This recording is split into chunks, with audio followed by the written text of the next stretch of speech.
કડીના ચૂંટણી જંગમાં કોંગ્રેસ ઉમેદવારના આક્ષેપ।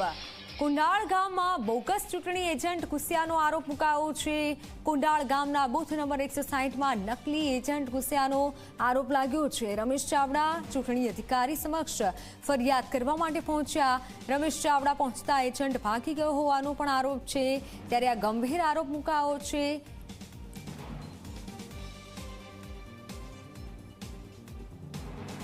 બેઠકની પેટા ચૂંટણી યોજાઈ રહી છે। ખાસ કરીને જે રમેશભાઈ જે છે તે ઉમેદવાર છે તેમની ગેરરીતિનો એક આક્ષેપ પણ કર્યો છે। તમે બધા જે હોય બધા એકી સાથે આવી જાઓ ના એકી સાથે ના બધા પછી શું થયું શું હતું? એક મિનિટ હા બોલ રમેશભાઈ, આજે મતદાન છે, પહેલાં તો તમે શું કહેશો, શું જણાવશો? અહીંયા આજે મતદાન છે। અમારી અહીંયા વિધાયક અહીંયા અમારા એમનું ડેથ થઈ ગયું, એના કારણે જે ખાલી પડેલી જગ્યા પર અત્યારે ચૂંટણી પંચે અહીંયા ચૂંટણી આપી છે। આજે ચૂંટણી છે, ચૂંટણીના આવા માહોલમાં અહીંયા ખોટું ચાલે છે ખૂબ। અહીંયા અત્યારે હું અહીંયા ચેક કરવા આવ્યો બૂથ ઉપર, તો અહીં બૂથ ઉપર ચેક કરવા આવ્યો તો અહીંયા ખૂબ પહેલાં હતું લાઈન હતી 10 જેવા। હું અંદર આવ્યો, અહીં આવીને મેં પેલાને પૂછ્યું એજન્ટને કે ભાઈ તમે કઈ પાર્ટીના છો? ત્યાં કે કયું કોંગ્રેસમાંથી, કે કયું ભાજપમાં। ત્રીજા એક ભાઈએ તમે કઈ પાર્ટીના એજન્ટ છો ભાઈ?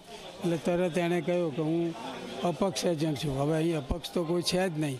અહીંયા જે છે એ જે માન્ય ના હોય એવી પાર્ટીના છે કે જેને માન્યતા ગવર્મેન્ટે ના આપી હોય, ચૂંટણી પંચે ના આપી હોય, પરંતુ અપક્ષ એ જુદી વાત છે।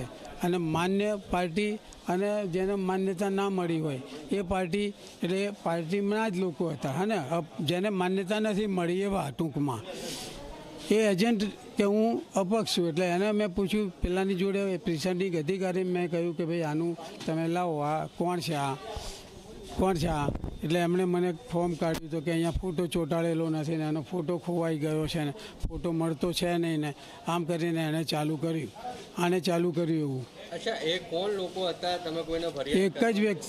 અરે હું ફરિયાદ કરું છું, પ્રાંતને હું ફરિયાદ કરવાનો છું। આ જે પ્રિસાઇડિંગ અધિકારી છે એને ખોટું પાસ ઇસ્યુ કરી દેશો, એને ચૂંટણી એજન્ટ તરીકેનો એનો જે એટલે રમેશભાઈ માનો છો બોગસ મતદાન કરવા માટે આ એજન્ટને આ રીતે બેસાડ્યો તો માનો છો આપ? હા સાહેબ, આ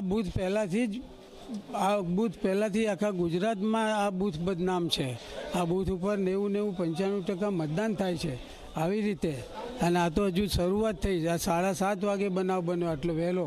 એટલે આ લોકો પહેલાંથી આયોજનપૂર્વક આ જે એજન્ટો જે બેસતા હોય એ, પછી અહીંયા પ્રિસાઇડિંગ અધિકારી, પછી અહીંયા જે કર્મચારી અહીંયા જે રાત્રિ રોકાણ કરે એને બધા લોકોને તમામ પ્રકારની સગવડો આપવામાં આવે છે અહીંયાથી કુંડાળ તરફથી।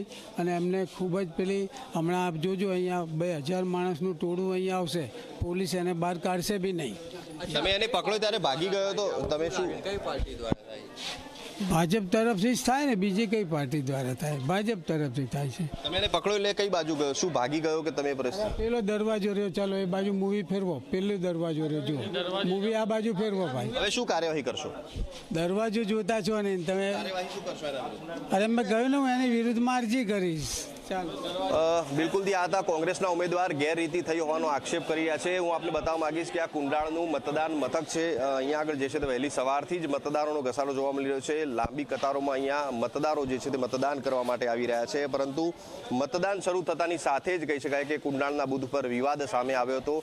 બોગસ એજન્ટ બેઠો હોય તે પ્રકારનો આક્ષેપ જે છે તે કોંગ્રેસના ઉમેદવાર રમેશ ચાવડા દ્વારા કરવામાં આવ્યો છે ને જે તેના વિરુદ્ધમાં પ્રાંતમાં જે છે તે લેખિત જે છે તે ફરિયાદ પણ કરશે તે પ્રકારની વાત હાલમાં તો રમેશ ચાવડા કરી રહ્યા છે। તેજસ દવે, ઝી મીડિયા, મહેસાણા। તો મહેસાણામાં નકલી એજન્ટ મુદ્દે કોંગ્રેસ ઉમેદવારને જવાબ। એજન્ટ વિરલ પટેલ આવ્યા છે મીડિયાની સામે।